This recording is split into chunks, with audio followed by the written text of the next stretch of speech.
My lifetime, I'm 65 almost. Real estate's gone up. I'm in my 20s and I'm trying to buy a house, and I know the appreciation rate has not been zero. No. And so you got to account for that, because even though your home, and for a lot of people, their home is their biggest investment, the biggest, most expensive thing they own. Let's say they got a $500,000 house paid for. There's no income coming off of that, but it is growing in value every year. And when they die in 30 years, that might be $1.5 million that their family inherits. Yeah. You know, inflated dollars, I know, but still, it's an inheritance. Yeah. And so people usually don't take that into account too much, and because they don't spend money off of it, but that's going to your children in most cases. You know, kids are going to sell it and buy a beach cabin or invest the money, but it's an asset to your children. Yeah, absolutely. Yeah.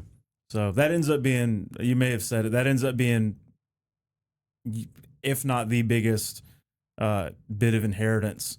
A lot of people think they need to leave their kids a Scrooge McDuck pile of gold or money, like actual currency. But oftentimes what kids get is the house.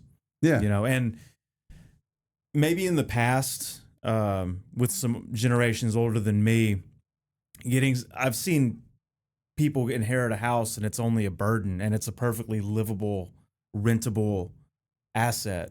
But for younger people in my generation, and this is mainly for people in their 40s to 60s to think about if they have kids in their 20s to 30s, is for us, something like a house might be all we need.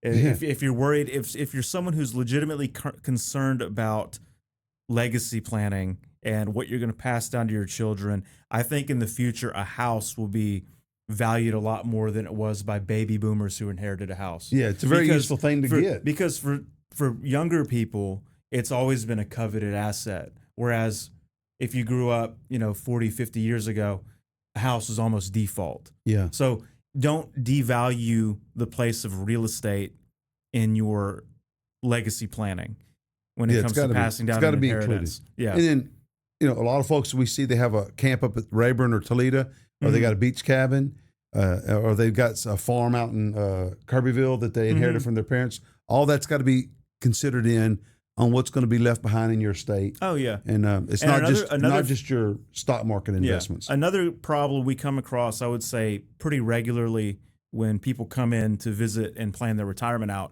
is that they are worried what's going to happen. I have maybe a younger kid, more wild kid, less monetarily responsible kid. What's going to happen when we lump sum them a bunch of money if we passed away? That's a serious concern that we've heard pretty frequently, and real estate kind of solves that issue.